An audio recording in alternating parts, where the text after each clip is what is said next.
안녕하세요. 닥터 김지훈입니다. 오늘은 여러분들에게 효과적이고 안전하고 새로운 아토피 치료 방법에 대해 알려드리기 위해 영상을 준비했습니다. 여러분들은 우리 몸 안에 피부를 보호하는 유전자가 있다는 사실을 알고 있으신가요? 이 유전자는 우리가 해로운 음식을 먹었을 때나 자외선, 매연, 대기 오염과 같은 것에 노출되었을 때 몸 안에서 발생되는 활성산소를 억제하고 독성분을 해독하는 데 필요한 정보를 담고 있습니다. 하지만 우리 몸은 이 정보를 필요할 때마다 늘 사용하지는 못합니다. 이 유전자가 갖고 있는 정보를 몸에서 활용하기 위해서는 DNA의 구조를 바꿔주는 열쇠가 필요하기 때문입니다. 생리학에선 이 열쇠를 NRF2라 부릅니다. 그리고 여러분들 모두 방법만을 안다면 원하는 때마다 NRF2라는 열쇠로 피부를 포함한 우리 몸의 모든 세포를 보호하는 유전자를 작동시킬 수 있습니다. 그 방법이 뭐냐고요? 운동, 소식, 단식 등 다양한 방법에 대해 연구가 진행되었지만 가장 확실하고 효과적인 방법은 바로 설포라판을 섭취하는 것입니다. 브로콜리 새싹으로부터 얻을 수 있는 설포라판은 NRF2를 가장 강력하게 활성화시키는 액티베이터로서 몸의 보호 유전자의 스위치를 켜는 확실한 방법입니다. 오늘 이 영상에서는 평상시 우리 몸이 NRF2를 통해 피부를 어떻게 보호하는지, 설포라판이 아토피에 얼만큼 또는 어떤 메커니즘으로 도움이 되는지, 어떤 연구가 이 사실을 뒷받침해 주는지, 아토피 외에 건선, 백반증 등 다른 피부 질환에도 설포라판이 도움이 되는지, 그리고 설포라판을 어떻게 섭취할 수 있고 또 하루에 몇 밀리그램 정도를 섭취해야 하는지에 대해 알려드리겠습니다.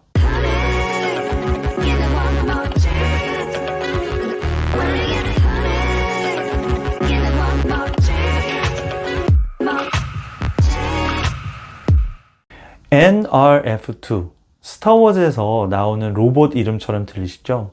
만약 미래에 저에게 개인 로봇이 생긴다면 NRF2라고 이름을 줘도 어울릴 것 같습니다.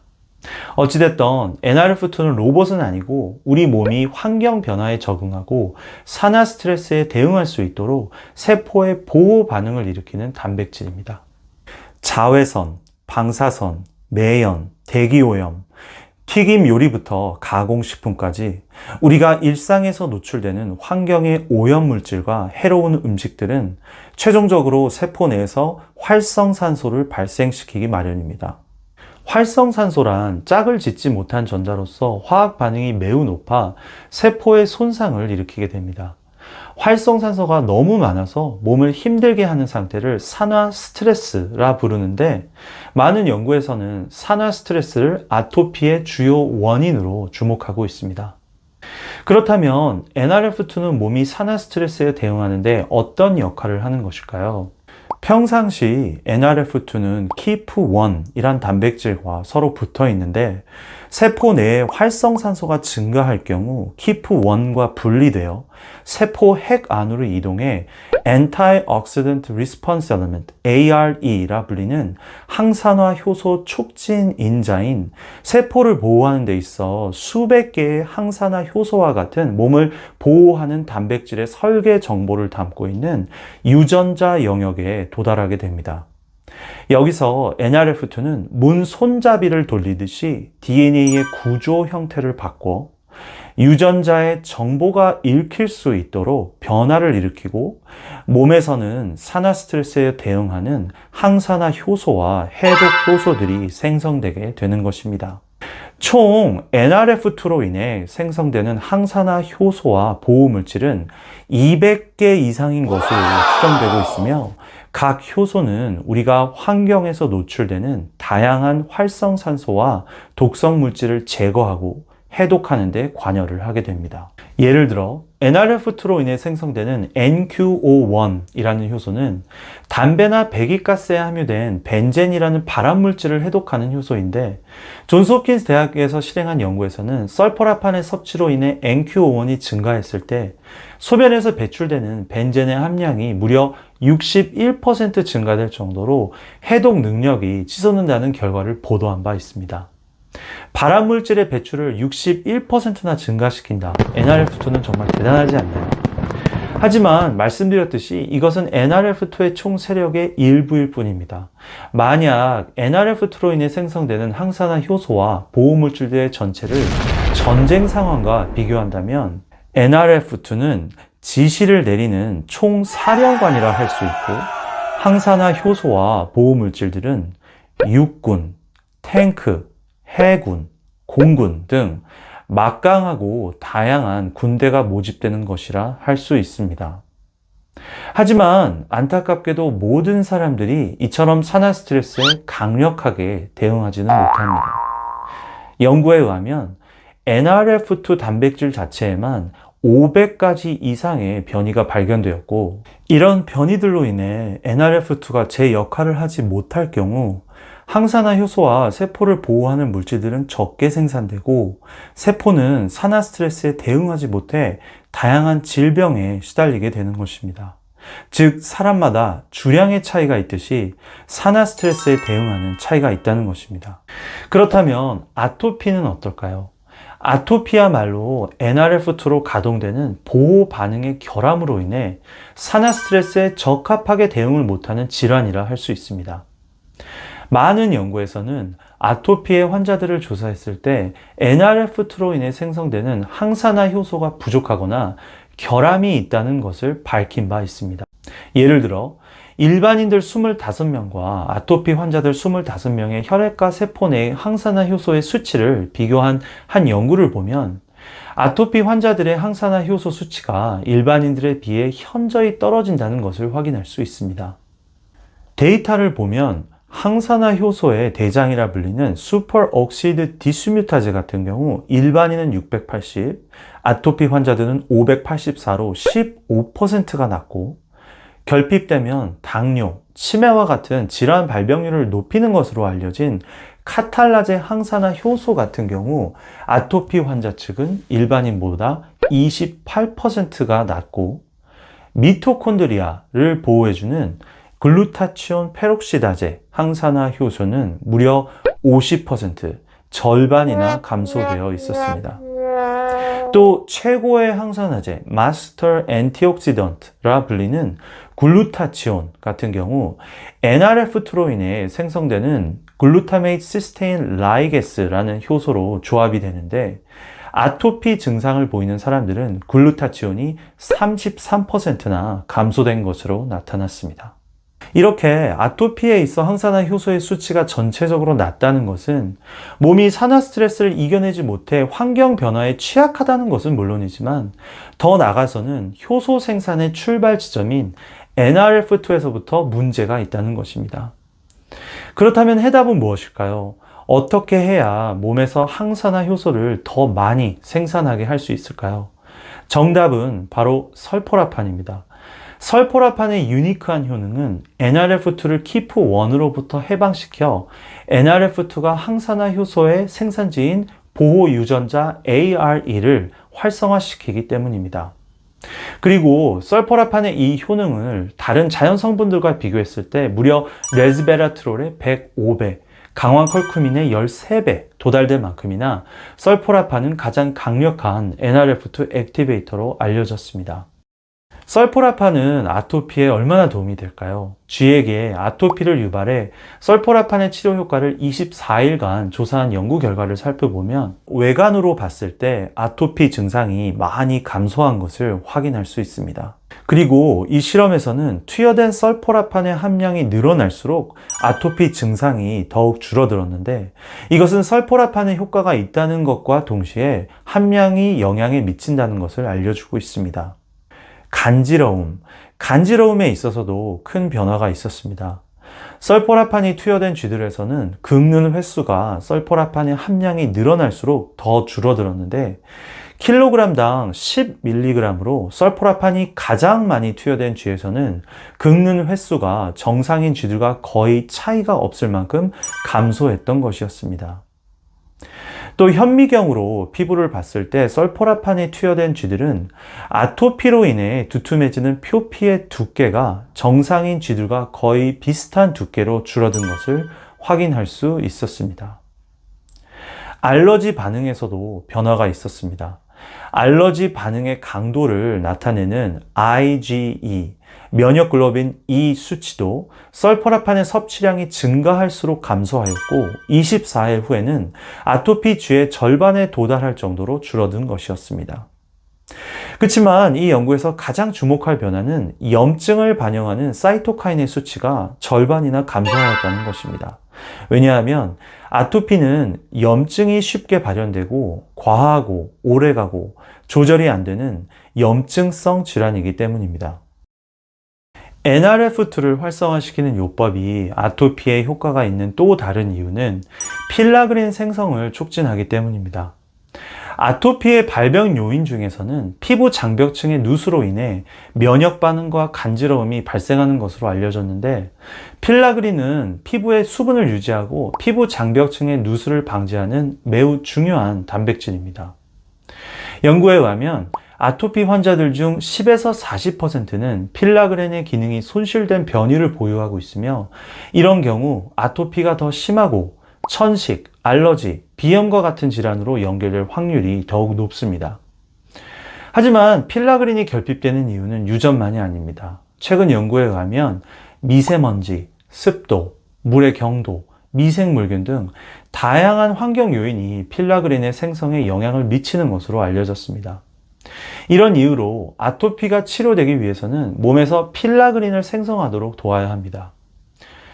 필라그린을 포함한 피부 장벽층의 단백질들은 XRE라는 유전자 영역이 활성되었을 때 몸에서 만들게 되는데, 연구에 의하면 NRF2는 간접적으로 이 부분을 AHR이라는 인자를 통해 활성화시켜 피부 장벽층의 보호 효과를 발휘하는 것으로 알려졌습니다. 즉, NRF2의 세포 보호 반응은 산화 스트레스로부터 피부를 보호하는 것뿐만이 아니라 실제로 구조적인 차원에서 피부의 방어막을 설계한다는 것입니다. NRF2로 인해 피부 장벽층의 보호막이 강화되는 점은 다른 연구에서도 밝혀진 바 있습니다. 한 쥐실험에서 설포라판이 피부병에 있어 가장 심각한 질환으로 알려진 수포성 표피 박리증이란 희귀성 유전 질환의 치료 효과가 있다는 점이 확인되었습니다. 수포성 표피 박리증이란 표피와 진피 경계를 구성하는 케라틴 단백질 변이로 인해 가벼운 외상에도 쉽게 물집이 발생되는 통증이 매우 심한 질환인데, 여기서 놀라운 점은 설포라판이 NRF2의 효과 외에도 피부의 K16과 K17이라는 케라틴 단백질의 생성을 촉진해 수포성 표피 박리증의 유전적인 케라틴 결함을 보완한다는 것이었습니다. 설포라판은 아토피 외에 다른 염증 피부 질환에도 도움이 될까요? 최근 2022년 프론티어스 저널에 발표된 논문에서는 건선을 유발한 쥐에게 설포라판을 일주일간 투여한 결과 각질과 홍반이 대조군에 비해 크게 감소하였고, 아토피 실험 결과와 유사하게 체내 산화 스트레스 수치가 감소하고 각질을 유발하는 TH1과 TH17 면역세포가 감소하는 등 연구진은 설포라판이 건선에 매우 효과적인 치료가 될 수 있다는 결론을 내렸습니다. 이 밖에도 설포라판은 자외선으로 인한 피부 손상, 방사선으로 인한 피부 손상에 보호 효과가 있고, 가장 최근에서는 피부 노화 방지에도 도움이 될 수 있다는 점이 알려졌습니다. 그리고 심지어 설포라판은 백반증에도 도움이 될 수 있다는 가능성이 제시되었습니다. 백반증이란 색소세포가 죽어나서 피부에 백색 반점이 나타나는 후천적 질환인데, NRF2의 활성화가 치료에 도움이 될 수 있다는 원리는 바로 색소세포들이 NRF2의 결함으로 인해 항산화 효소를 충분히 못 만들기 때문에 산화 스트레스에 시달려 죽어간다는 것입니다. 이런 연구 자료를 통해 우리는 설포라판이 아토피에만 효과가 있는 것이 아니라 다양한 피부 질환에도 도움이 될 수 있다는 점을 기억해야 할 것입니다. 그럼 썰포라판은 어떻게 또 하루에 얼마나 섭취해야 할까요? 썰포라판을 섭취하는 데는 두 가지 방법이 있습니다. 첫 번째 방법은 하루에 30에서 60g 정도의 싱싱한 브로콜리 새싹을 섭취하는 것입니다. 어떤 분들은 브로콜리나 컬리플라워 같은 채소를 먹으면 썰포라판을 섭취할 수 있다고 말씀들 하시지만 브로콜리를 먹어서는 충분한 썰포라판을 섭취할 수 없습니다. 그 이유는 썰포라판은 글루코라파닌이라는 전구체로 합성이 되는데 브로콜리와 같은 채소들에는 글루코라파닌의 함량이 브로콜리 새싹보다 50배에서 100배 정도 낮기 때문입니다. 이런 이유로 채소 중에서는 유일하게 브로콜리 새싹만이 충분한 썰포라판을 제공할 수 있습니다. 하지만 브로콜리 새싹을 집에서 직접 키워서 먹는다면 몇 가지 주의해야 할 점이 있습니다. 우선 새싹은 습한 곳에서 자라 세균이 번식할 우려가 있어 하루에 3번 정도 물로 씻어줘야 합니다. 존스홉킨스 대학에서 썰포라판을 25년 이상 연구한 제드 페히 교수는 한 인터뷰에서 세균 감염을 예방하기 위해서는 브로콜리 씨앗을 10대 1의 비율의 물과 표백제 아니면 사과 식초에 10분간 담가 놓는 것을 권한 적이 있습니다. 실은 이런 번거로움과 새싹 자체의 톡 쏘는 맛 때문에도 브로콜리 새싹을 먹기보단 브로콜리 새싹 보충제를 구매하는 경우가 더 많습니다. 두 번째 방법인 썰포라판 제품을 고를 때에는 아래 3가지 포인트를 기억해야 합니다. 우선 썰포라판의 함량입니다. 2019년 존스홉킨스 대학 연구팀에서 발표한 자료에 의하면 하루에 최소 25 마이크로몰, 즉 4.4mg 정도의 썰포라판을 섭취해야 NRF2로 인한 보호 반응에 있어 유의미한 변화가 측정되었다고 합니다. 그러므로 썰포라판 제품을 선택할 때에는 첫째로 제품을 통해 충분한 썰포라판을 하루에 4.4mg을 섭취할 수 있는지 확인해야 합니다. 둘째로 제품을 고를 때에는 썰포라판보단 글루코라파닌이 함유되어 있는지 체크해야 합니다.